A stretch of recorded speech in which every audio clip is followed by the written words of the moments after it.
Hello guys, welcome back to my channel with snow of December. तो आज मैं आप लोगों के लिए लेकर आई हूँ एक इंडियन वेडिंग मेकअप लुक। या तो आपकी नई शादी हुई है या आपके घर में किसी की शादी है, आपको किसी की शादी अटेंड करनी है, आप न्यूली मैरिड ब्राइड हो, या फिर आपको चाहिए कि आप बहुत इजी अफोर्डेबल मेकअप कर सको, तो ये प्रोडक्ट आप खुद लाकर अपने घर पे बहुत अच्छा मेकअप कर सकते हो। सबसे पहले जो मैं आपको दिखा रही हूँ वो है स्विस ब्यूटी का मॉइस्चराइजिंग प्राइमर मेकअप बेस, जिससे अगर आपके बहुत ज्यादा लार्ज पोर्स हैं, आपकी अनइवन स्किन टोन है, आपको लगता है कि आप उसके ऊपर मेकअप करोगे तो बहुत ज्यादा अलग अलग दिखेगा, सेपरेट हो जाएगा, तो वो चीज नहीं होगी। तो इससे हम हमारी स्किन को अच्छे से मैंने फेस वॉश कर लिया है, टोनर मॉइस्चराइजर कर लिया है। अब मैं अपनी स्किन को प्रेप कर रही हूँ बेस स्टार्ट करने से पहले। और आप देख सकते हो मेरे सर के ऊपर घोंसला बना हुआ है। वो घोंसला इसलिए बना हुआ है क्योंकि मुझे चाहिए थे हीटलेस कर्ल्स। तो ये मैंने, आप चाहो तो आप अमेजन से या फ्लिपकार्ट से ऑर्डर कर सकते हो, आप वहां से मंगा सकते हो। और मेकअप स्टार्ट करने से पहले अपने हेयर के पार्ट्स को सेक्शंस में करके अपने हेयर्स में इनको फोल्ड करके रख सकते हो। जब तक आप अपना मेकअप करके उठोगे तब तक आपके हेयर बहुत ज्यादा कर्ल हो चुके होंगे। और एक बेस्ट टिप एडवाइस देती हूँ कि अगर आपके बालों में हल्की हल्की नमी है या गीले हैं, आपसे धोकर आए हो, तो आप ये जरूर करो, फिर आपके जो कर्ल्स हैं वो बहुत लंबे चलेंगे। क्योंकि मेरे साथ इशू होता है कि मेरे साथ जैसे थोड़ा सा भी मुझे स्वेटिंग प्रॉब्लम होता है, मेरे कर्ल्स ओपन होने लग जाते हैं, तो बहुत सारे लोगों के साथ ये चीज होगी।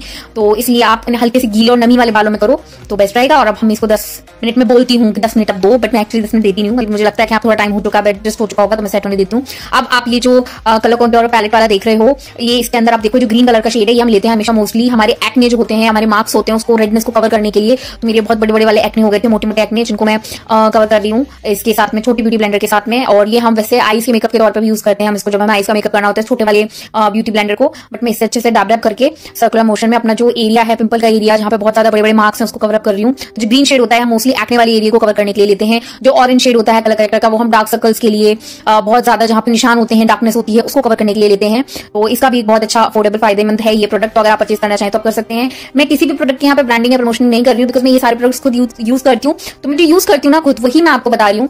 तो ये मैंने थोड़ी देर के लिए सेट होने के लिए छोड़ दिया है। इसके बाद हम इस पर आगे बढ़ेंगे। अब हम बात करते हैं हमारे आई बेस की। तो सबसे पहले यहाँ पे मैं अच्छे से अपने जो आईब्रोज के नीचे बेस इसको सेट कर लूंगी हमारी फाउंडेशन से ही। जो कंसीलर से करना चाहते हैं वो कंसीलर से कर सकते हैं। मैं यहाँ पे फाउंडेशन से कर रही हूँ, बिकॉज ऑफ मैं पहले इस पे फाउंडेशन यूज करती हूँ, उस पर अच्छे से लेयर लगाती हूँ, फिर उसको लॉक करती हूँ।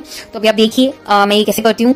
एंड अगर आप लोगों ने नोटिस किया हो तो मैंने आईज में लेंस पहन रखे हैं। आप लोगों को मैं आज दिखाऊंगी कि लेंस पहनने से मेकअप लुक में कितना ड्रास्टिक चेंज आता है। अगर आप लोगों को लगता है बिल्कुल भी सेफ नहीं है, तो मैं आपको बता दूं ये बिल्कुल सेफ है। बस आपको बहुत तरीके से लेंसेज को पहनना होता है। और अगर आप बिगनर है तो मैं आपसे कहूंगी कि आप वन टाइम यूज वाले लेंसेज पहनिए, बिल्कुल भी ऐसे लेंसेज मत लीजिए जिनको आप रेगुलर यूज कर सकते हो। वन टाइम में आपको बस लेंसेज को यूज करना है और फिर उन्हें निकालना है। जैसे आपका फंक्शन ओवर हो जाए आपको उन्हें हटा देना है और आपने फिर दोबारा वेयर नहीं करोगे। ये आपको आराम से 250 के अंदर अंदर कहीं पे भी मिल जाएंगे। आप जिस भी ब्रांड में जाना चाहें, लेना चाहें, ले सकते हैं अपने कलर के अकॉर्डिंग। ये मैंने यहाँ पे अच्छे से देखिए बेस रेडी कर लिया और मैं इसे यहाँ पे लूज पाउडर से पैक कर दूंगी। पैक करने से ये होता है कि जब भी मैं इसके ऊपर आई शेडो लगाऊंगी तो बहुत अच्छे से होगा और यहाँ पे लाइंस नहीं बनेंगी मेरे आईज के ऊपर। अदरवाइज आप देखते होंगे जब भी हम आई मेकअप करते हैं तो उसमें आई मेकअप ऐसा लगता है बहुत ज्यादा लाइंस बन रही है, बहुत ज्यादा टूट रहा है मेकअप, प्रॉपर वो जो फिनिशिंग होती है वो नहीं आती। तो मुझे ऐसा लगता है ऐसा मेरे करने से फिनिशिंग आती है। बाकी हर किसी की अपनी अपनी पर्सनल टेक्निक है, आप जो चाहें जैसे करना चाहें वैसे कर सकते हैं। तो अब मैंने यहाँ पे पूरा अपना आई मेकअप है वो डन कर लिया। मैंने इसमें आई मेकअप इसलिए स्किप किया क्योंकि इससे पहले मेरे बहुत सारे वीडियोस अवेलेबल हैं जहां पे मैंने आई मेकअप को कैसे करना है वो बताया और ये वीडियो बहुत लंबा हो जाता। तो कुछ नहीं है, मैंने बस एक काजल लेकर अच्छे से उसको अपने आईलिड्स के ऊपर साइड से लगाया और देन उसको हल्का हल्का हल्का स्मज कर लिया और ऊपर एक लाइट पिंक शेड में आई शेडो लेकर उसको ब्लेंड कर दिया है। 2 आई शेडोज का यूज करके मैंने मेरा आई लुक क्रिएट किया है। अब मैं यहाँ पे फाउंडेशन बेस रेडी कर रही हूँ। और जब भी हम फाउंडेशन बेस रेडी कर रहे होते हैं हमें इस चीज का ध्यान रखना होता है कि हमें फेस के साथ साथ हमारे नेक एरिया को भी कवर करना है, ताकि ऐसा नहीं लग रहा हो कि हमने फेस के ऊपर तो बिल्कुल वॉल पुट्टी कर रखी है और हमारा जो नेक एरिया है बहुत ज्यादा डार्क लग रहा है। बिल्कुल भी नहीं, ऐसा नहीं करना। और कभी भी हम हमारे फेस पे जो भी फाउंडेशन यूज करते हैं उसको 1 या 2 टोन तक लाइटर कर सकते हैं। उससे ज्यादा लाइटर करने पे हम भूत लगने लगेंगे, तो हमें वो भी नहीं करना है, राइट। तो अभी मैं यहाँ पे इसको सेट कर रही हूँ अच्छे तरीके से। और आप देखो बेस रेडी करना कोई बहुत मुश्किल नहीं है। सबसे ज्यादा ट्रिकी जो लोगों को लगता है, इनिशियली मुझे भी लगता था, वो होता था आई बेस। तो आई बेस के लिए मैं आपको यहीं पर लिंक प्रोवाइड कर दूंगी कि आप देखो कैसे आप बेसिक सिंपल से आई मेकअप लुक्स क्रिएट कर सकते हो। मेरे बहुत सारे वीडियोस अवेलेबल हैं तो इसलिए मैंने उसमें नहीं अच्छे से दिखाया। मैं आपको बाकी की चीजें दिखाने वाली हूँ। तो इसमें मैं अच्छे से नोज के एरिया को, फेस के एरिया को अच्छे से कवर कर लूंगी। अभी आपको लग रहा होगा पता नहीं क्या भूत लग रही है, but trust me guys, process पे लीव कीजिए। जब भी हम मेकअप कर रहे होते हैं, अगर हम हाफ में देखेंगे या मिड में देखेंगे तो आपको लगेगा ये तो यार बहुत ज्यादा कर लिया, बट यही आप एट द एंड सटल पूरा जो लुक रेडी हो जाता है तब देखोगे तब आपको लगेगा नहीं नहीं यार ये तो अच्छा लग रहा है। तो ये चीज मेकअप में होती है, हमें हर चीज की प्रोसेस को ट्रस्ट करना चाहिए। तो अभी मैं ये सेट कर रही हूँ अच्छे से। आई मेकअप पहले करने से फायदा रहता है कि हमारा कोई भी मेकअप जो होता है वो फॉल आउट नहीं होता, हमारा बेस जो है वो नहीं बिगड़ता। तो कोशिश करनी चाहिए कि हम सबसे पहले अपने आई बेस को प्रेप करके आई मेकअप कर लें, देन फिर हमारे फेस का जो बेस है और जो नेक का बेस है उसको रेडी करके उसके ऊपर मेकअप करें। मेरा फाउंडेशन रेडी हो गया है। अब आप इसमें जो कैरेमलाइज्ड लाइट कलर देख रहे हो आप साइड में पैलेट के अंदर, ये मैं लेने वाली हूँ। ये मैं आईज के नीचे थोड़ा सा उसको लाइटिंग करने के लिए कर रही हूँ, क्योंकि मैं यहाँ पे भी लूज पाउडर से बेक करूंगी इस एरिया को, क्योंकि मैंने अभी तक जो बेस लगाया है उसको पैक नहीं किया पाउडर से। तो इसलिए अभी मैं इसको सेट कर लूंगी। वो बहुत लाइट, मतलब मुझे बहुत कम चाहिए था, सो दैट मेरी आईज जो है वो अलग से हाईलाइट हो। तो मैं ऐसा चाहती थी करना, तो इसलिए मैंने उसको किया है और बहुत लाइटली उसको बहुत हल्का सा करूंगी। हालांकि मुझे यहाँ पे कोई इशू नहीं था, मतलब मेरा बेस बिल्कुल परफेक्ट था, बट मैं उसको थोड़ा सा लाइटर टोनना चाहती थी साइड के एरिया पे। तो मैं इसको अच्छे से लगा करके सेट कर लूंगी। और वही हमने छोटे वाले ब्यूटी ब्लेंडर को लिया है। आप आप जिस भी चीज से कंफर्टेबल हो, अपने फिंगर टिप से करना चाहें, मेकअप ब्रश से करना चाहें, ब्यूटी ब्लेंडर से करना चाहें, आप कर सकते हैं। वैसे ये छोटे वाले जो ब्यूटी ब्लेंडर होते हैं ना, लिटरली ये बहुत ज्यादा अच्छे होते हैं। हम हमारे जो पॉइंट्स, हाई पॉइंट्स जैसे नोज के पास के पॉइंट्स हैं, आईज के नीचे हैं, यहाँ पर हम इनको यूज कर सकते हैं। तो मैंने मेरे जो हाई पॉइंट है, जहां मुझे लगता था कि यहाँ पर मुझे एक्सेस वेटिंग हो सकता है या यहाँ से थोड़ा अनइवन हो सकता है मेरा मेकअप, उसको सेट कर लिया। अब आप इसमें जो लाइट चॉकलेट शेड देख रहे हैं, कैरामलाइज्ड फॉर्म वाला जो शेड देख रहे हैं, इसको मैं लेकर अपने जो फेस है इसको मैं कंटूर करूंगी। मेरा फेस क्या है, बिल्कुल गोल गोल वड़ा पाव जैसा, अंडे जैसा फेस है, तो मेरे को इसको इस तरीके से करना होता है कि मेरा फेस बहुत ज्यादा शार्प लगे। तो मैं इस तरीके से अपने जो चीक्स हैं इसको शेप दूंगी, जिसको हम कहते हैं कट कर रहे हैं हम या शेप दे रहे हैं अपने फेस को। तो मैं यहाँ पे ऐसे शेप दूंगी और अपना मैं ये नोज के पॉइंट्स को भी हाईलाइट करूंगी अच्छे से, जिससे कि ये थोड़ी शार्प नोज लगे मेरी कंटूर के बाद। और थोड़ा सा हम हमारे फॉरहेड के एरिया पे करेंगे ताकि एक अलग ही लुक आए, मतलब ऐसा नहीं लगे सब जगह से प्रॉपर लगे, ऐसा नहीं लगे कि कहीं से तो हो रहा है कहीं से नहीं हो रहा है। तो मैंने ये चीज करी है और अब आप देखो मैंने इसको अच्छे से, अब मैं इसको अपने बड़े वाले ब्यूटी ब्लेंडर से मैं इसको डैब डैब करके और इसको एक अच्छा सा दे लूंगी। बिल्कुल भी जब भी आप फाउंडेशन लगाते हैं उसको रगड़े नहीं, उसको डैब डैब मोशन में, सर्कुलर मोशन करके करें। Same goes with the eye makeup base, कि वहां पर भी आपको सेम ही चीज करनी होती है कि वहां पर भी ब्रशेस को ले जाकर रगड़े नहीं, अदरवाइज आपका प्रोडक्ट है वो फॉल आउट होगा और आपका जो आप जैसा चाह रहे हो वैसा लुक भी नहीं क्रिएट होगा। तो अब मैं धीरे धीरे करके इसको कर लूंगी अच्छे से डैब डैब करके। और कंट्रोल करना आपके ऊपर चॉइस, अगर आपको लगता है आपके फेस को नीड नहीं है, आप नहीं करना चाहते, आप मत कीजिए। लेकिन अगर आपका फेस मेरे जैसा वड़ा पाव जैसा फेस है, यानी कि अंडे जैसा फेस है और आप करना चाहते हो आप कर सकते हो। मैं कितना भी कर लूं बट नहीं, मुझे बहुत ज्यादा नीड पड़ती है फेस को कंट्रोल करने की, तो इट्स अप टू यू है।